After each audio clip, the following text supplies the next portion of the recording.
সামনেই জামাই ষষ্ঠী। আজকে আমি জামাই ষষ্ঠী স্পেশাল চিকেন বিরিয়ানির রেসিপি শেয়ার করছি।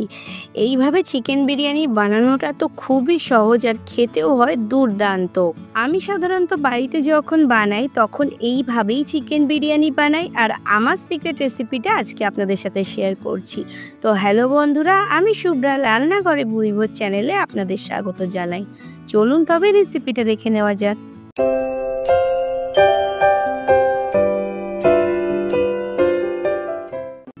বিরিয়ানি বানানোর জন্য প্রথমেই আমি চালটা নিয়ে নেব। এখানে আমি লং গ্রেন বাসমতি রাইস নিয়েছি, 1/2 কেজি পরিমাণে নিয়েছি। আর চালটা নিয়ে ভালো করে ধুয়ে চালটাকে ভিজিয়ে রাখবো। তার জন্য আমি পরিমাণ মতো এখানে জল দিয়ে দিচ্ছি, আর জল দিয়ে ভালো করে ডলে ডলে চালটাকে ধুয়ে নেব। 3-4 বার জল পাল্টে পাল্টে যতক্ষণে জলটা বেশ পরিষ্কার আসে ততক্ষণ পর্যন্ত। তো আমি 3-4 বার জল পাল্টে ধুয়ে নিয়েছি। এরপর জলে ভিজিয়ে চালটাকে রেখে দেবো 30 মিনিট থেকে 1 ঘন্টা মতো। ততক্ষণে গ্যাসে কড়াই বসিয়ে দিয়েছি। কড়াইতে দিয়ে দিলাম 4 টেবিল চামচ পরিমাণে সাদা তেল আর 2 টেবিল চামচ পরিমাণে সর্ষের তেল।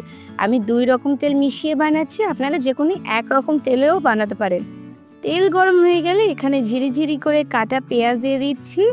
আমি এখানে 5টা মতো পেঁয়াজ মাঝারি সাইজে ঝিরিঝিরি করে কেটে নিয়েছি, আর এটাকে ভেজে নেব। বেশ লাল লাল করে ভাজবো, যেরকম করে বেরেস্তা তৈরি করে ঠিক সেরকম করে। গ্যাসের ফ্লেমটা হাই টু মিডিয়ামে রেখে অনবরত নেড়ে চেড়ে ভেজে নিতে হবে। 5 থেকে 6 মিনিট ভেজে নেওয়ার পর পেঁয়াজটা এরকম পুরোপুরি লাল হয়ে যাবে। যখন পেঁয়াজটা ঠিক এরকম লালচে মতো কালার চলে আসবে তখনই এটাকে তুলে নেব। খুব বেশি ডার্ক করে ভাজবো না, কারণ পেঁয়াজটা ভাজার পরও কিন্তু এটা তুলে নেওয়ার পর আরও একটু ডার্ক হয়ে যাবে। এরপর পেঁয়াজগুলোকে তেল ঝরিয়ে তুলে নেব। আর এদিকে আমি নিয়ে নিয়েছি 750 গ্রাম মাংস, ভালো করে ধুয়ে পরিষ্কার করে নিয়েছি। তাতে দিয়ে দিলাম 1 চা চামচ লবণ, 1/2 চা চামচ হলুদ, 1/2 চা চামচ দিয়ে দিচ্ছি লাল লঙ্কার গুঁড়ো, আর 1 চা চামচ দিয়েছি কাশ্মীরি লঙ্কার গুঁড়ো। আর ওই যে বেরেস্তা করেছিলাম তার 3 ভাগের 2 ভাগ দিয়ে দিয়েছি। আর তার সাথে দিয়ে দিয়েছি 4 চা চামচ পরিমাণে আদা রসুন পেস্ট, আর দিয়ে দিয়েছি 5 চা চামচ পরিমাণে টক দই। এরপর সমস্ত কিছু হাত দিয়ে ডলে ডলে মেখে নেব। মাংসটাকে খুব ভালো করে মেখে নিতে হবে, যাতে মাংসর মধ্যে খুব ভালোভাবে মশলাটা ঢুকে যায়। আমি একটু বড় পিসগুলোর গায়ে কিন্তু একটু কাট করে দিয়েছিলাম, তো সেই কাটগুলোর মধ্যে একটু ঘষে ঘষে দেবো, যাতে করে মশলার স্বাদটা খুব ভালোভাবে ঢুকে যায়। আর আমি একটা জিনিস দিতে মিস করে গেছিলাম, ওই যে পেঁয়াজ ভাজার তেলটা একটা বড় চা চামচ করে তুলে নিয়েছি, 1 চা চামচ দিয়ে দিয়েছি পেঁয়াজ ভাজার তেল, আবার একটু মিশিয়ে নিয়েছি। এরপর এটা ম্যারিনেট করে রাখবো 30 মিনিট মতো। আমার হাতে সময় কম আছে তাই 1/2 ঘন্টা রাখছি। আপনাদের হাতে যদি সময় থাকে তবে 1.5 থেকে 2 ঘন্টা রাখবেন, তাহলে কিন্তু মাংসের স্বাদ আরও বেশি ভালো হবে। এরপর বিরিয়ানি মশলাটা বানিয়ে নেব। তার জন্য একটা খালি কড়াইতে 1 চা চামচ গোটা জিরে, 1 চা চামচ গোটা ধনে, 2টো শুকনো লঙ্কা, 10 থেকে 15টা দিয়েছি গোলমরিচ, একটু জয়িত্রী দিয়েছি, একটা গোটা এলাচ বড় এলাচ দিয়েছি, একটু টুকরো জায়ফল দিয়েছি, 4টে ছোট এলাচ, আর একটু দারচিনি দিয়েছি। তার সাথে একটু লবঙ্গও কিন্তু আমি দিয়েছি, 6টা মতো লবঙ্গ দিয়েছি। সমস্ত কিছু 2 মিনিট মতো হাই টু মিডিয়াম ফ্লেমে ড্রাই রোস্ট করে নেব। মশলা থেকে সুন্দর গন্ধ বেরোলে ঠান্ডা করে গুঁড়ো করে নেব। তো আমাদের হোমমেড বিরিয়ানি মশলা কিন্তু রেডি। এরপর কড়াইতে পেঁয়াজ ভাজার পর যে তেল ছিল সেই তেলে আরও 1 টেবিল চামচ পরিমাণে সাদা তেল দিয়ে অর্ধেক করে কেটে রাখা আলুগুলো দিয়ে দিচ্ছি। আলু আপনারা যতটা পরিমাণে খাবেন সেই বুঝে দেবেন, আমি একটু বড় সাইজের করেই দিয়েছি। সামান্য একটু হলুদ দিয়ে দিয়েছি যাতে আলুর গায়ে একটা সুন্দর রং আসে। দোকানে কিন্তু ফুড কালার দেওয়া হয়, যেহেতু বাড়ির রান্না তাই কিন্তু আমি ফুড কালার ব্যবহার করব না। তো একটু নেড়ে চেড়ে মিশিয়ে নিচ্ছি তেলের মধ্যেই। আর তারপর এগুলোকে একটু ঢাকা দিয়ে রান্না করব, যাতে কিছুটা পরিমাণে সেদ্ধ এ পর্যায়ে হয়ে যায়, যেহেতু আলুগুলো অনেকটা বড় বড় করে দিয়েছি। তো ঢাকা চাপা দিয়ে আমি এখানে 7-8 মিনিট মতো রান্না করে নিয়েছি। আর আমি কিন্তু মাঝে একবার উল্টে পাল্টেও দিয়েছিলাম। তারপর এ পর্যায়ে যখন আলুগুলো মোটামুটি লাল করে ভাজা হয়ে গেছে তখন এগুলোকে তেল ছেঁকে তুলে নেব। তো আলুগুলো আমার ভাজা হয়ে গেছে, আমি একটা আলাদা পাত্রে তেল ছেঁকে আলুগুলোকে তুলে নিচ্ছি। আর বাকি যে তেল আছে সেই তেলেই কিন্তু আমি বাকি রান্নাটা করে নেব। এই খুব অল্প তেলেই কিন্তু আমি বাড়িতে বিরিয়ানিটা করে নিই। এরপর ওই যে ম্যারিনেট করা মাংসটা ছিল সবটাই ওই তেলের মধ্যে দিয়ে দিলাম, কোনো ফোড়ন দেওয়ার প্রয়োজন নেই। যে বিরিয়ানি মশলা করেছিলাম সেটাই 2.5 চামচ মতো দিয়েছি, 2.5 চা চামচ মতো। বিরিয়ানি মশলাটা কিন্তু আপনাদের আগে থেকে বানানো থাকে, ম্যারিনেট করার সময় দিতে পারেন। এরপর নেড়েচেড়ে একটু মিশিয়ে নিয়ে গ্যাসের ফ্লেমটা একদম লো করে ঢাকা চাপা দিয়ে রান্না করে নেব 20 মিনিট মতো। চাইলে মাঝে একবার খুলে নেড়েচেড়েও দিতে পারেন। এদিকে আমি ভাতের জন্য জল বসিয়ে দিয়েছি। জলটা ফুটে ওঠা পর্যন্ত ওয়েট করব, হাই ফ্লেমে রাখবো। জলটা যখন ফুটতে শুরু করে দেবেন, যে চালটা ভিজিয়ে রেখেছিলাম সেটা জল ঝরিয়ে দিয়ে দেব জলের মধ্যে। আর গ্যাসের ফ্লেমটা কিন্তু হাইতেই রাখবো। চালটা দেওয়ার পরও আবারও কিন্তু ফুটে ওঠা পর্যন্ত ওয়েট করব। আমি এখানে 1 চা চামচ লবণ দিয়ে দিলাম। বিরিয়ানির ভাতের মধ্যে লবণটা দিয়ে দেওয়ার চেষ্টা করবেন, এতে স্বাদটা অনেক ভালো হয়। এবার হাই ফ্লেমে ফুটে ওঠা পর্যন্ত ওয়েট করবো। আর এদিকে কিন্তু আমাদের মাংস প্রায় রেডি, 20 মিনিট হয়ে গেছে। আমি নেড়ে চেড়ে মিশিয়ে নিচ্ছি। আর দেখুন মাংসগুলো কিন্তু প্রপার সেদ্ধ হয়ে গেছে, আর মাংস থেকে অনেকটা জল বেরিয়েছে। এতেই কিন্তু মাংস রান্নাটা হয়ে গেছে। আমি একটু নেড়ে চেড়ে মিশিয়ে নিচ্ছি।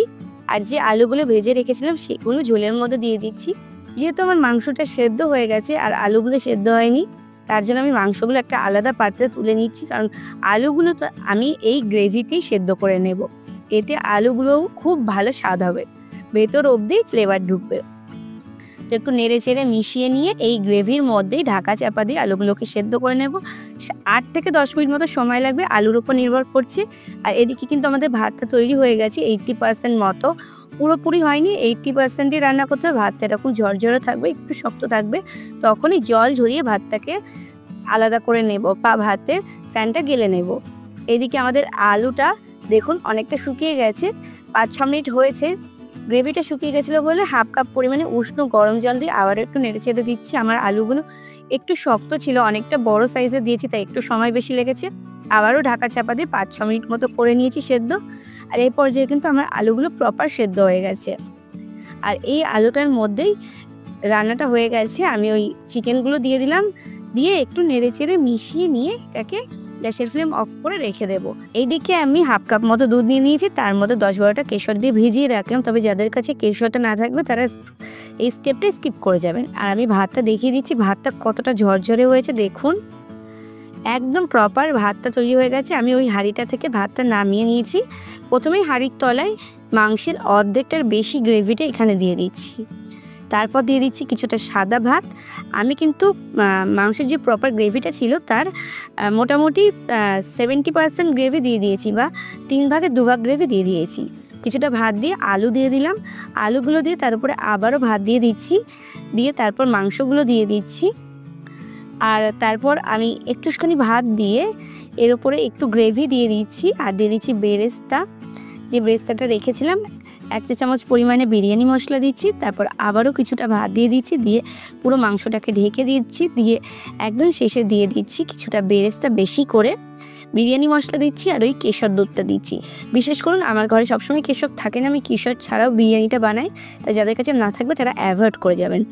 এরপর দিয়েছি 1 চা চামচ গোলাপ জল, 1 চা চামচ কেওড়া জল, আর বেশ কিছুটা ঘি। ঘিটা আপনারা যতটা ঘি পছন্দ করেন সেই বুঝে দেবেন। গোলাপ জল কেওড়া জল আপনারা আপনাদের ফ্লেভার মতো দেবেন, চাইলে একটু বেশিও দিতে পারেন। আমি খুব বেশি ফ্লেভার পছন্দ করি না, তাই খুব অল্প দিয়েছি। প্রথমে গ্যাসের ওপর চাটু দিয়ে তারপর হাঁড়িটা দিয়ে, হাঁড়ির মুখটা আপনারা চাইলে আটা দিয়ে সিল করতে পারেন, তবে আমি এরকম জল ভর্তি একটা পাত্র বসিয়ে দিয়েছিলাম যাতে ভাপটা না বেরোয়। এরপর হাই ফ্লেমে 5 মিনিট, লো ফ্লেমে 10 মিনিট, তারপর গ্যাসের ফ্লেম অফ করে আরও 15 মিনিট দমে বসিয়ে নিয়েছি। আর তারপর হাঁড়িটা খুলে দেখিয়ে দিচ্ছি, দেখুন কতটা পারফেক্ট হয়েছে, একদম ঝরঝরে বিরিয়ানি তৈরি হয়েছে। অসাধারণ খেতে লাগে এই বিরিয়ানিটা, আপনারা অবশ্যই বানাবেন। খুব বেশি ঝামেলা হয় না, শুধু ম্যারিনেশনটাই যা ঝামেলার। এরপর এটাকে প্লেটে সার্ভ করে দেখিয়ে দিচ্ছি। যারা বিরিয়ানি খেতে ভালোবাসেন তারা একবার বানিয়ে দেখবেন, আমি কথা দিচ্ছি বারবার এভাবেই বিরিয়ানিটা বানাবেন। তো আমার আজকের রেসিপিটা যদি আপনাদের ভালো লেগে থাকে তবে অবশ্যই কমেন্টস করে জানাবেন, আর অন্যদের লাইক শেয়ার করে দেখার সুযোগ করে দেবেন।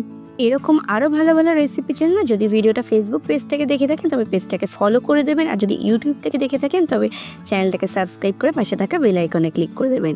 আমি দেখিয়ে দিচ্ছি আলুটা কত সুন্দর পারফেক্টভাবে সেদ্ধ হয়েছে, আর মাংসটা কত সুন্দর নরম সফট হয়েছে, একদম জুসি হয়েছে।